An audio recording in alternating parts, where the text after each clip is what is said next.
Tymon Kolasiński and Luke Garrett are ready to go head-to-head in this best-of-5 sets of first-to-3 solves. They'll alternate starting solves and sets. Tymon is a 3-time Monkey League champion. Luke was 4th in the qualifier.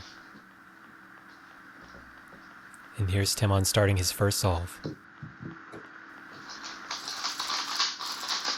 Tymon very efficient and a soon ZB, a bit locky, but a 504. The turning was quite slow, but the efficiency was extremely high. Luke Garrett with the electronic hand warmers.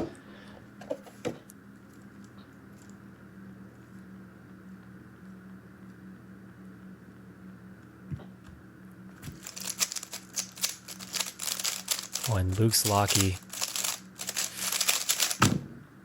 And a 634 for Luke. And Tymon takes the first solve. So Luke a bit sluggish on that first solve. Let's see if he can speed up. Luke is color neutral, as is Tymon. Oh, and a very nice start to the F2L. And a ZBLL, a 531. Luke Garrett means business.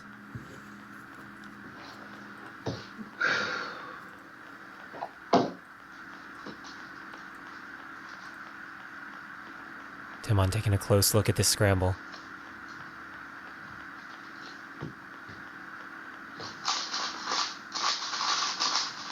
Very smooth, but a lockup going to that ZB and a 528! And Tymon takes it by 0.03, taking a 2-0 lead in the set. Tymon told me the other day that he wants to win 9-0 in a match. Oh, and that's a huge pause before the 4th pair. And he fell apart a 558. This gives Luke a chance. An uncharacteristic pause for Tymon in that F2L.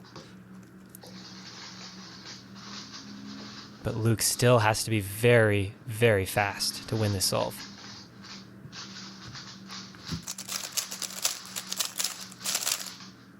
Smooth, but a bit locky on the last layer, and a 568, and Tymon takes the 3rd solve and the first set. So that's 2 solves won by a combined total of 0.13 seconds. But the score is decisively in Tymon's favor.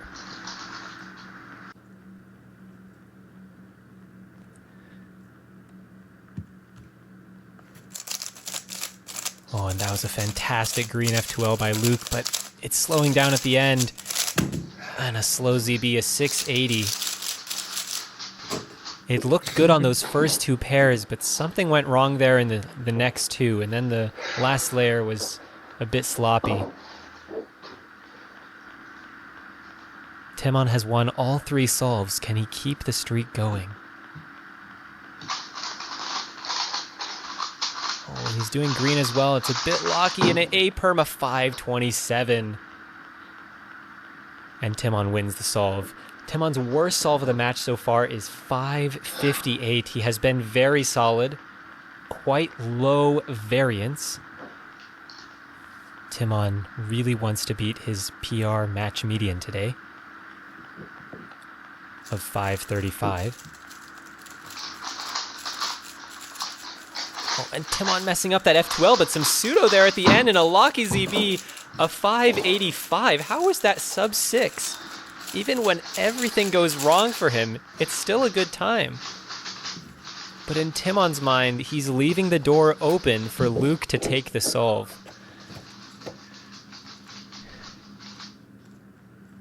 It's amazing.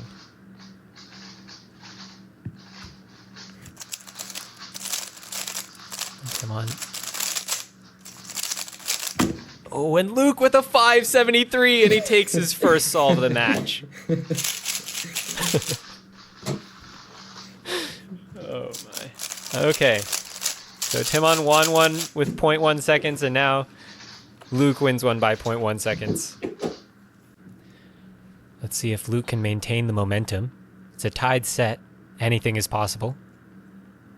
This looks good for orange. And Luke goes with orange. A bit locky on that second pair. Does he know the ZB? He does. Luke Garrett with ZBLL 591. And 591, that should be beatable for Tymon. That is worse than every solve of his session so far. And Tymon does orange as well, but his F2L is significantly more efficient. But an N-perm, a Locky N-perm ends the solve of 752, and Luke Garrett takes a 2-1 lead.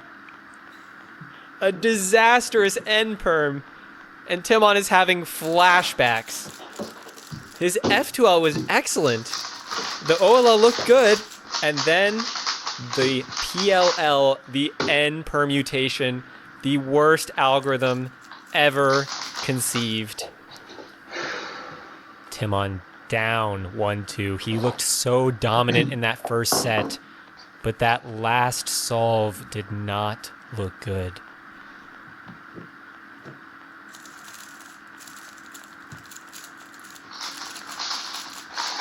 Tymon is very efficient on those first few pairs, and he has the Soon ZB, a 567.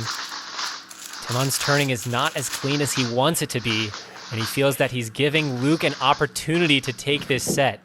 A 566. Can he channel Felix on this solve to win the set?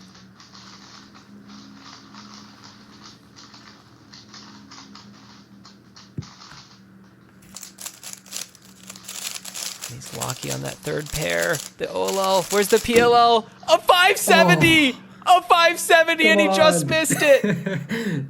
A 570, losing by 0.03.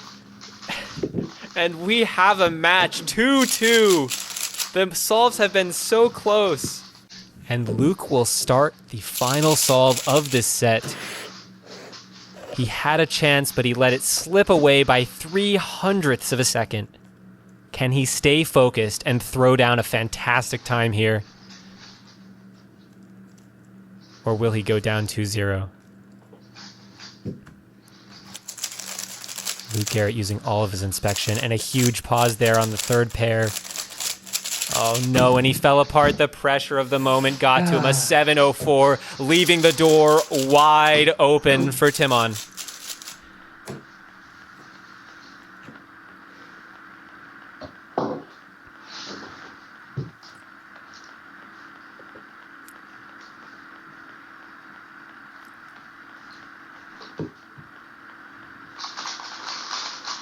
Tymon is very smooth. A nice ZBLS and a Pi ZB of 588, and he takes the set 3-2, going up 2-0 in the sets. You know, Tymon is the heavy favorite in this match, but he has not been the significantly better competitor. But things have gone his way at the right moments, and he's leading 2-0. And Tymon will start the third set. He won the second set by a hair.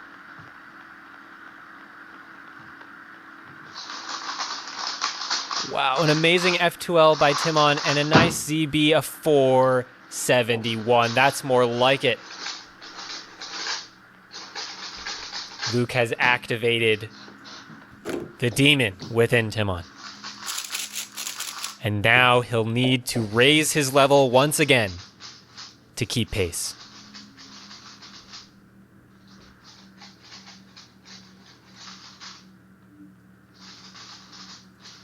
Luke using all of his inspection. And locking up in the F2L. Luke really experiencing the pressure. A 706. Every time he has to solve well, he solves poorly. And that is Monkey League. The pressure is high.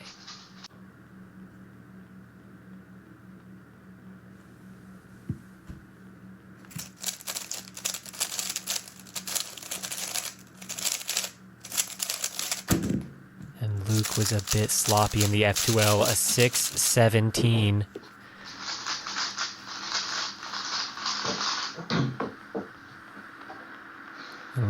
He looked very good in the early match, but not so much recently.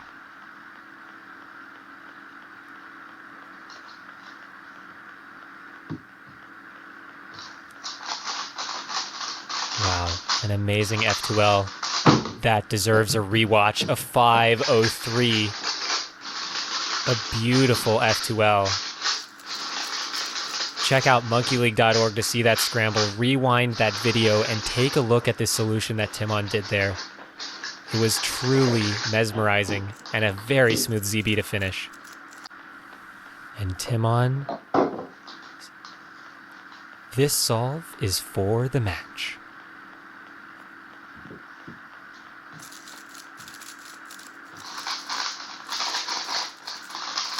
Wow. A delayed pseudo by Tymon and a ZB of 5:39.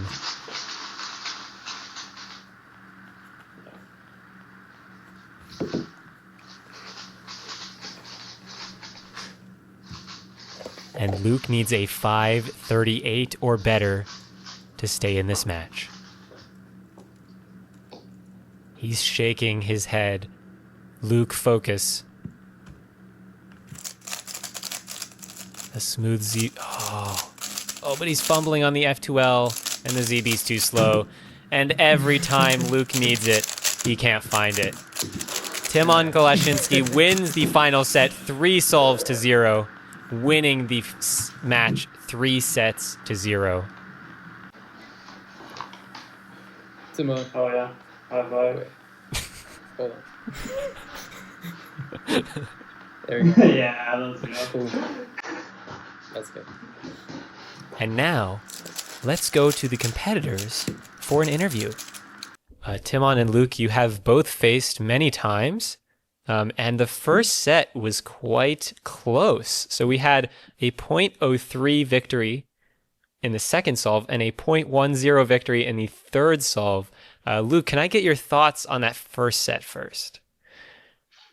Yeah, the first solve was pretty bad, and I wasn't too confident after that. But then my second solve was good, and then I was like, oh, he just barely beat me. And then the last one, I was pretty happy with the time too, but then it was just so close. So I was like, I don't know, it gave me a little bit of confidence for the next set, but obviously, still got 3-0'd. So, no. So Tymon, how does that affect your mentality to barely win those solves? I don't really think about it. It's like I just thought of it as a 3-0, which is like the best you can do, so that's good. I knew it was my best set, like in terms of median, so I guess, or well, no, the last one was, but yeah, I mean, it was like an okay median, below my PR match median, but then the second set I did so bad that I didn't even get PR for the match. Yeah, so what were your thoughts on the match overall?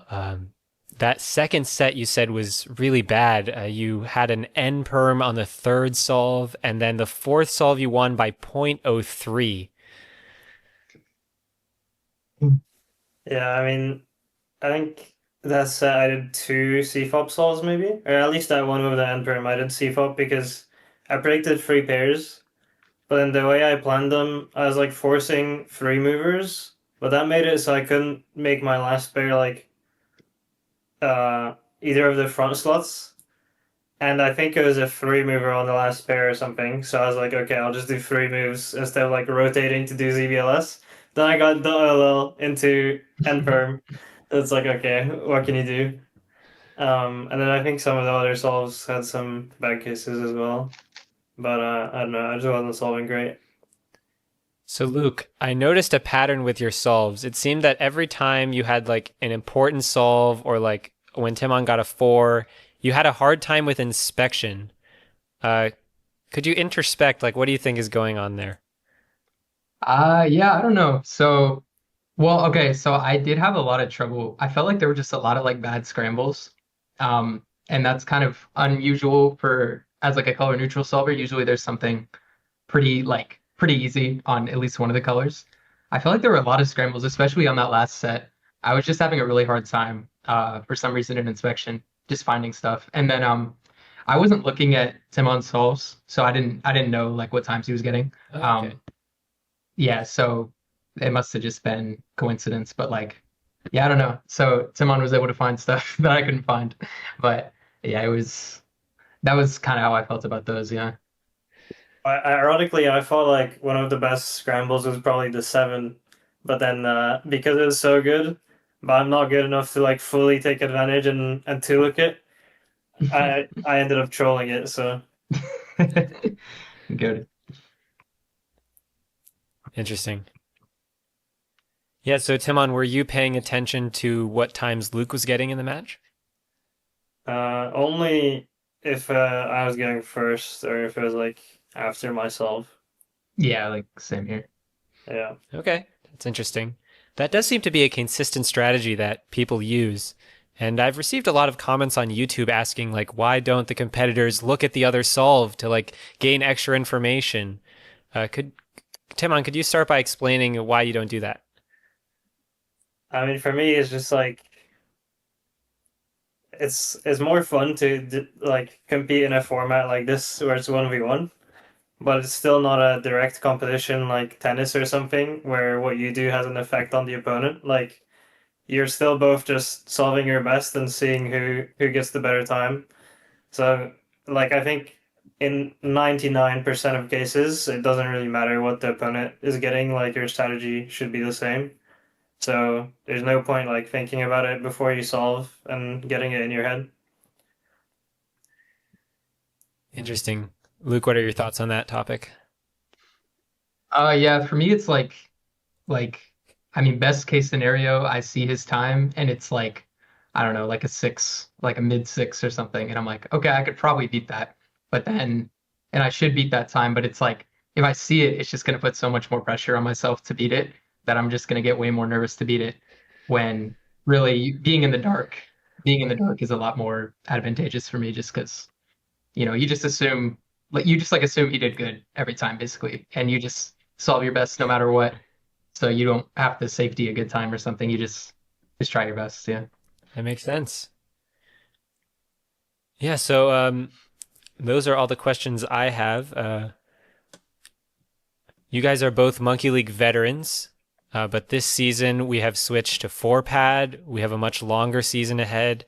So, what are your thoughts going into this season versus previous seasons? Start with Timon.